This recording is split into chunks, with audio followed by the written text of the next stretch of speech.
Chapter 39 to 40. Omake 5, FGO number 5. There are many things that have quite the high chance of surprising me while wandering around Chaldea on my own. Former friends now turned mere acquaintances, old foes that didn't recognize me, and hugs. Specifically hugs from people that I wasn't exactly familiar with, but I technically was familiar in the great scheme of things. So, when I was first approached by the one that was called Scathack Scotty, I thought it was weird for me to just address her as my former teacher. After all, there was a massive difference between the two same-looking women, with this Scathack being less tough-sounding and looking and more affectionate for some odd reasons.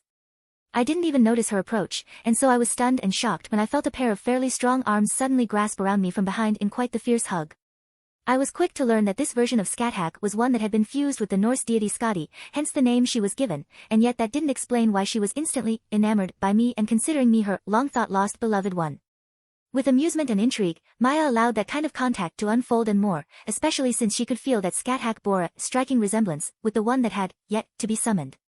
In a sense, I could too perceive that, and even the gloom-looking Rhea had her own suspicions that this was indeed a copy, or a version at least, of the Scathack we were more familiar with. Da Vinci-chan confirmed this possibility, bringing up that the Scathack that was fused with Skadi by Odin during the Scandinavian Lost Belt was none other than a copy of the one that existed in our dimension. In her words, Odin wanted someone that knew how to handle marriages, as she was meant to marry and expand the ties within the Norse gods. Of course, Ragnarok happened and she remained alone to bear the sorrowful thought of her beloved one being far from her reach. And as much as I was still skeptical about it, I could tell she was our Scathack. Why? Well, there were a few things that just made her stand out from the others. Things that I knew only our Scathack knew and was known to do. Kiss. She hummed loudly, and her lips stole a little peck out of mine. A cheeky grin ensued, a little blush followed. That's another night to rest by Myasveel's side. And, of course, yours. She remembered that kind of agreement, and some others too in the process, which made her currently the one that remembered the most out of that particular timeline.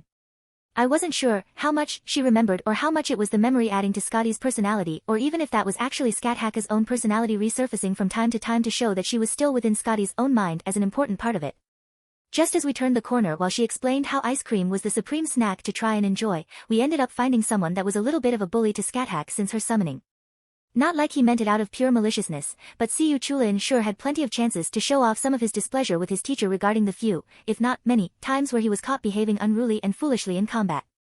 I could still remember the time Scathack brought him up during training, at first as a reminder that someone easily made some of the tests I went through without any issues, but then switching it in a less positive light as she was then forced to remember the many times she had her facepalm and react quite viciously due to his stupidity. Ohio, Kinglet and Oldie. I sighed, noticing that Scotty quickly tensed up in clear discomfort. Look, can you not? Why not? Shursho is still Shursho dash.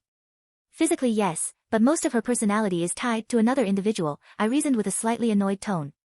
I knew there were multiple cuz within Chaldea, but I thought he would have been less rude on all kinds of Scathack considering that, well, she tended to lovingly kick his ass whenever he tried to sound too smartassy with his words.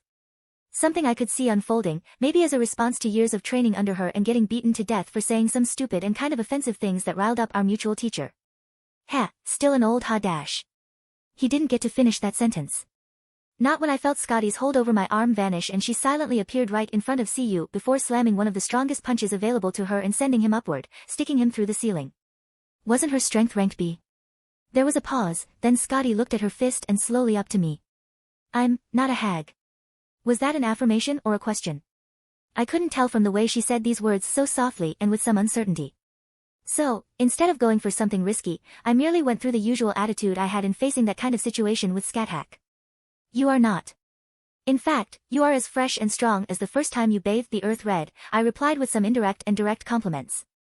She picked up all of those from the way she blushed at my comment, but I wasn't done just yet. How about we go and pick ourselves some ice cream? You mentioned that you had a couple of flavors you wished for me to taste. We could even pick some for Mordred and Maya. Her smile was back, if not going stronger and brighter at the mention of getting some ice cream for everyone. We were back to strolling happily through the halls of Chaldea, unaware that now we had two different groups looking at us. One was made by a single individual, with annoyed brown eyes and flexing a tiny whip she had with herself. A certain Irish servant wasn't happy with the fact that a possible love interest was being stolen off her palms and by a king she didn't know about due to his unusual summon. While the others were made by three recent individuals that had been summoned through the last Lost Belt. Mother, is that? The tallest tried to say, her comment drawing a sigh out of the one she was speaking to. Yes. The one that calls himself the King of Britain, the Emperor of Europe, a suave voice muttered with a hint of disappointment but a greater sense of intrigue towards me. He doesn't look aware right now of us, which allows us to plan out something about this situation. Should we test him? The red-haired one asked, almost excited to try her might against this new anomaly. To see if his claim is indeed a threat to rightful yours? No, the stronger servant argued. Albeit he is a claimant, he is a step beyond yours combined. Don't underestimate his jovial and eased guard, he is not someone that anyone but me can face with utmost confidence. Are you sure, your majesty? The tallest of the trio inquired. I don't find any reason to doubt your strength but dash. It's not just a matter of strength, Barghest. It's a matter of curiosity as to why she calls my child his and why said child appears to bear incredible power within herself. Oh. May I challenge that child that is truly your daughter? To prove my worth and see her suffer for accepting a weakling as her father? The redhead almost begged with a sadistic glee within her smile. The pale blonde blinked and, slowly nodded. In due time. I will first gauge this possible issue. I doubt it will escalate but I believe it would be best for me to take care of this on my own. The queen eyed the claimant with a mixture of disdain, curiosity and pure fascination. After all, her former husband had been entertaining but far from ideal as someone befitting of her status. It made her wonder what happened to the version of her that was bound to that dimension. She needed to know, and it was out of a sense of personal desire to know if he was someone she could call her equal despite his disappointing bonds. Maybe, just maybe, her heart could finally stop beating so loudly. It's been years since it's been silent so, could it be excitement or something stronger that was driving that eagerness within her mind and soul?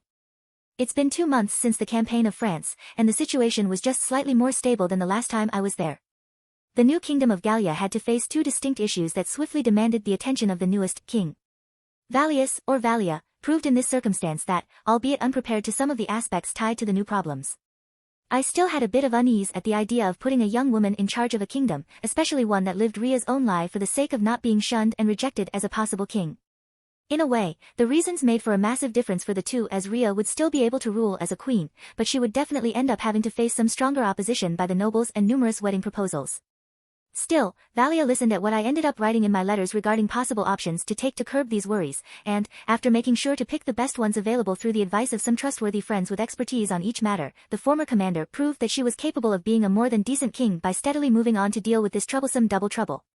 The problems in this case were, 1. Reorganizing the cultural organization in the land while also removing the loyal vassals of the previous monarch, 2. Fixing the food situation. The first was quite obvious to describe. The new ruler couldn't exactly leave some of the more troublesome families in charge of any strategically important regions. So, through the fact that her army was still mobilized and ready to strike in case they tried anything funny like a revolt or even a rebellion, Valia had them sign their territorial holding back to the crown for the time being and she started to gauge who should get those seats. She took a rather slow pace, still using local administrators to delegate as she took a full month to search through the many good men and women that could potentially own these lands. In the end, 4 regions were given to individuals from humble families. This unusual choice, which saw her grilled by some of the old guard nobility, was reasoned through the fact that the people weren't going to accept any attempt to subvert the idea that a Gallian region should be governed by a Gallian person. The people wouldn't accept a Roman, nor someone that was known to work for Romans. So, in a rather bittersweet ending, Valia managed to put through loyal administrators that were aware of their region's plights and could work to improve those rather than focusing on improving their family's wealth. I sent a letter to praise her about this step taken, but I also wrote about her interesting proposal regarding trade deals. In fact, the second issue was tied to the destroyed fields during the war. It hadn't been caused by the invading army, but the defenders attempting to sever the logistic boon of having closer food to rely on. I had already countered that issue way before that happened when I studied my campaign for Scotland. The only thing that prevented a full-fledged collapse from happening was that Morgan didn't demand the burning of fields which could have sustained the advance of the army. An army with an empty stomach was the same as having an army of children. While the children would constantly whine and rant about wanting to be home, the men would just demand the right things but whine nonetheless. A demoralized army was the worst kind of army. Which is why I saw it fit to organize a logistic company for each army and pack it with cooks and other food specialists which would be tasked with keeping watch over the food reserves while also expanding those if necessary through the ingredients they could find in the natural locations they ended up visiting. Food was never a problem for us, but now it was a problem for the new kingdom, and Valia outright refused to establish a complete reliance on our wheat production. On the other hand, she couldn't exactly expect Gallia to pull itself up on its own. People had lost their homes and their work, so she had to find a solution that relied on both us and also the strength of her new nation. The resulting effort was a trade deal. A reasonable one at that. Valia requested for two things in exchange of monetary compensation. She wanted to have a small but steady flow of wheat to sustain the needy people just long enough for her other request to bear some fruits. The other need was men of work that had experience on the land. She wanted skilled workers to help her build a generation of more experienced and aware farmers and peasants that would eventually restore the agricultural economy back up for Gallia to be independent on trade. It was feasible, and I could send some experts to help her with that goal. The money would be delivered in installations to avoid any major economic upheaval. It kept coming precisely on the days indicated by the group she hired to deal with this exchange. Very efficient, very precise. I was definitely feeling better about having pulled a Merlin now. It still didn't help that she also had to contend with a neutral border on the east and a shaky one in the south. The girl allowed a small but effective standing army to remain. It was mostly made by the men that had been recruited and that didn't have a job as civilians the moment the levy was called off. There was no complaint about that decision, mostly because it was all set to reinforce the border in the south against the Visigoths and the Burgundians. I suggested taking steps to neutralize the latter fraction since they weren't tied to either Odoacer's kingdom and they were foes to both the Alemannis and the Visigoths themselves. It was a plan currently being looked upon, but she expressed reluctance until the economic situation was solved. Something that I agreed to, but reminded her that it was only for the best to find a time to strike as soon as the new country's economy was geared to take the costs of warfare without any major repercussions on the home front. That, we were on the same line about. Another matter which interested Valia, but mostly me due to my first meeting with their king, was the concessions offered to the Franks. The promised trade deal came to be, with a good part of the wines from the Gallian vineyards being exchanged for resources to aid Valia's state to recover from the recent war ravaging its land. The tribes kept away from making moves through the borders as raids were put off for the time being. The real hope here was to eventually convert the tribal nation in a proper kingdom, something I could tell was already possible due to the fact that, historically speaking, Clovis did become the first king of Franks after conquering Soissons, so it was technically possible to coerce him to eventually become the leader of a kingdom and form a solid Christian powerhouse between the Benelux and northwest Germany. Which was good and did more to lessen the chances of new, barbarian invasions too close to home. I brought the situation tied to Maya about her family and my lovely wife was interested about it due to the many ideas that were offered in the long term. A family, she commented sweetly while hugging me in the happiest mood I have seen her in a while. I have more family than before. The overall Gallic revival was something that angered Lucy. The girl had expected it to be more Roman and for the barbarians to be shoved out of the rightful Roman land. I reminded her that it wasn't exactly necessary, not when there were too many enemies and very few of our neighbors were actually geared to be useful. The Franks were a dominant force in the dual region they occupied, with their military skills refined by numerous clashes between their Germanic brethren and Rome itself. So, despite her best attempt, which also saw some seduction attempt gone wrong, the redhead conceded to my point. And actually started to be more of a pain in the ass to improve her lacking seduction skills. Of course, the best adjective would have been non-existing and preferably meant to be kept as such for the greater good of my sanity. With the situation in continental Europe mostly peaceful, I took the chance to further expand on the available reforms and work on finally bringing up new institutions to reform society. I finally tackled education to a more extended level. I decided to finally set up mandatory elementary school from the age of 5 up to the age of 15. Considering the current age, 15 was the age of adulthood for many due to how easy it was for men and women to die of illnesses that we had yet to discover a cure for. And since adulthood meant being sent to work, I knew that I couldn't keep anyone at school beyond that age. Various experts from localized areas were selected to form 4 public schools, one in Londinium, one in Lindum, modern-day Lincoln, one in Eboracum, modern-day York, and the last one in Dumbarton where a major Roman settlement once existed. I had plans to expand this, adding specialization schools for those that wanted to further expand their skills and experiences before starting to work. Medicine further improved as I started to fund the projects of turning some of the new buildings in the major hubs into proper hospitals. It was about time that the effort in updating medical care was expanded to the rest of the kingdom after it had remained restrained to the capital for a while now. I was taking all possible steps to solve the most common and most dangerous medical cases from becoming a serious issue to the subjects, but I already knew that many would still die due to how long this process was meant to be. It was an unpleasant reminder, but I was doing what I could. And I knew that, while I couldn't save them all, I could at least save those after them and the generations that followed. The path of being a good king was running smoothly, and I wanted to believe the same when it came to the role of being a parent. Little Mordred was a cutie pie. I was totally putty with kids. I blame my mom for making me do numerous jobs as a babysitter. After getting to understand the basics of what not to do with a child, it tended to be easy to prevent most of the disasters tied to little toddlers like Mordred. So, while she was handful at times when she was hungry, or she had to poop, or when she wanted company in general, I knew what to do or say to make her happy. Maya was a bit surprised by this, but beamed at the chance of seeing how it works and trying it herself. She started with small things, like how to lull a toddler without being too intense about it, or how to pat her back when she was done eating and needed to be helped digesting. Those sounded insignificant, but a parent has to start from small things before ultimately understanding how the general role was meant to be dealt with. And my dear wife was doing her best about it. Still, there were times where she was busy with something else or I just wanted to have my baby girl for myself. And these times saw me take the little one around and even spend some quality time with her by the office. Going through paperwork was tedious on these occasions, but it was still feasible. In fact, it made each session with her particularly amusing as I would be forced to take small breaks to play around with the little terror. "How is little Mordred? Did you sleep fine, sweetie?" A happy gurgle, little Mordred eagerly reached up for my hand and focused on my index finger. She held it as tight as she could and got it close enough to nuzzle it with her cheek. Another gurgle, her toothless smile just vaporized my heart and I calmly tickled at that soft cheek of hers. "Oh my, what a strong princess, I bet you will be the one punching those trying to take you away from Papa when you get old enough for marriage, aren't ya?"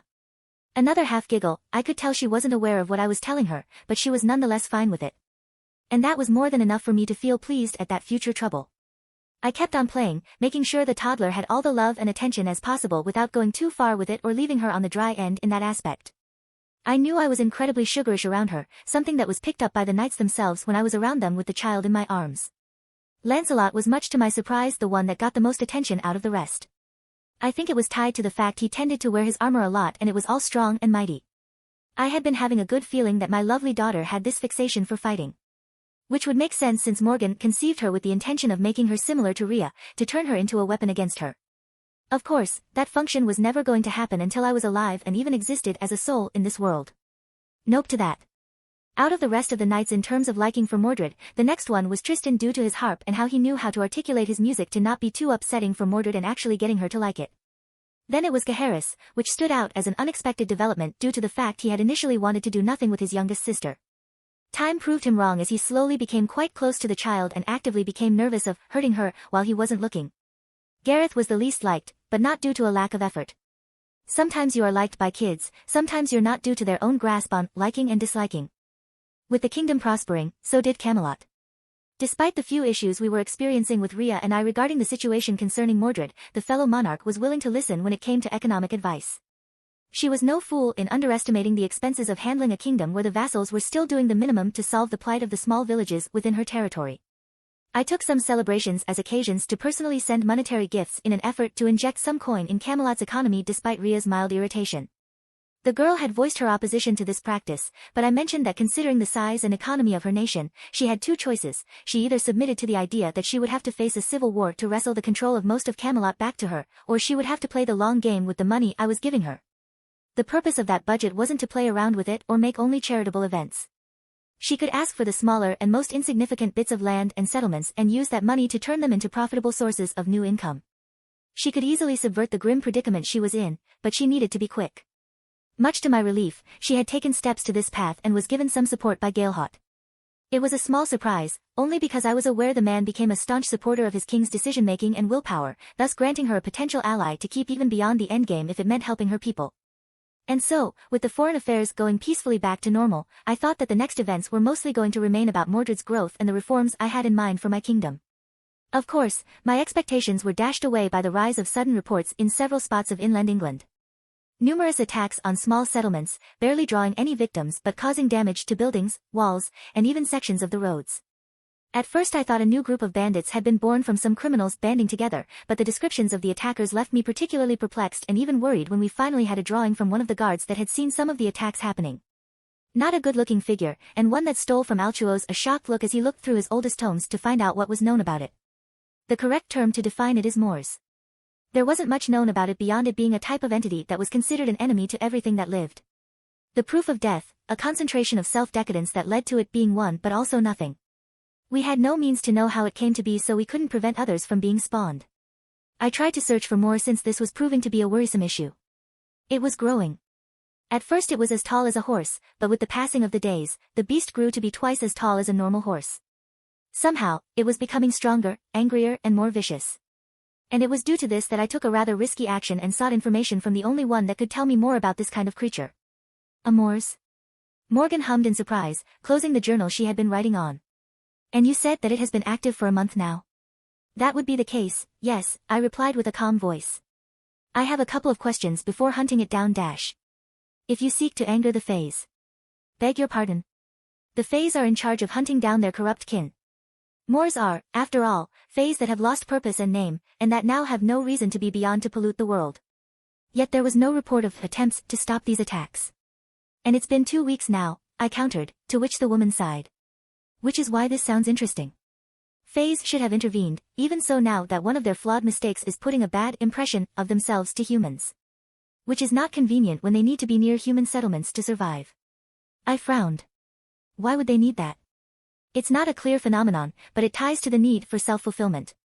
There is something about humanity that normal nature no longer gives them. Hence why I believe there is a Fae community growing near your capital. That was going to be something to check later on, but I had this first problem to solve first. What are the best ways to counter a Moors? There are 2 that I'm aware of. Either a major assault with men armed with iron weapons, or the intervention of a Fae much stronger than the Moors itself. You're not getting freed. Then I guess you can start digging graves for those that are not going to come back home, Joseph. Because there is no amount of planning and time in this world that can spare you from facing a toll from that battle, she argued flatly, her tone almost showing disdain at my refusal. Of course, my wandering would be strictly tied to you and, considering our current deal, I wouldn't be able to harm you or those you consider friends or allies. Can you really help in killing that entity? Answer honestly. Morgan scoffed softly. Do you really think my power has diminished? I'm still a great sorceress with many spells by my tongue. 1 word and the monster shall be felled by magic itself. I will bring the other knights. You will not. You will be guarded, I sharply interrupted her intervention. Which isn't why I said no to that. Your knights have weapons that are blessed by my magic or some other Fae's own power. And thus, they are not effective against a monster that is known as the Fairy Killer. That actually left me stumped. Was that actually a thing? I thought about it and knew how some elements that sounded overly simplistic and overly reliant on magical concepts alone were actually a real limitation over the world, both in cases of individuals and items. If a monster was named by magic in a way, then they would definitely gain a form of resilience but also advantage against a specific kind of magical type. Still, that didn't mean I was planning to go there on my own and just Morgan.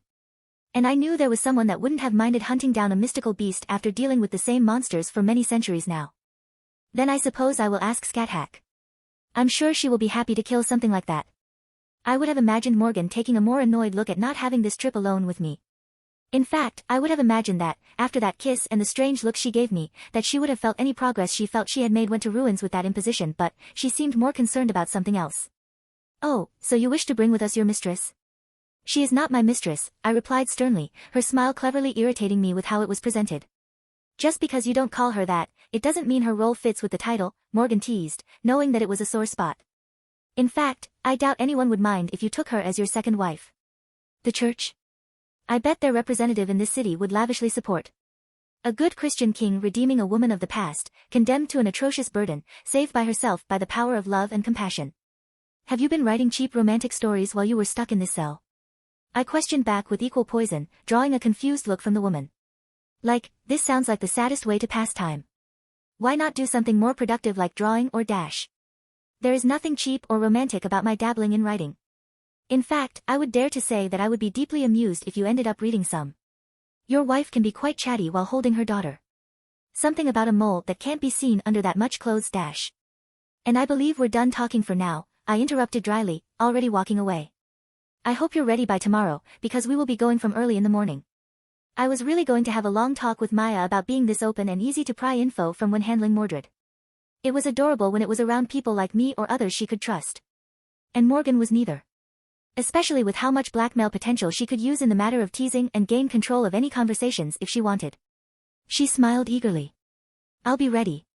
This was going to be a very long week. That much I could already tell.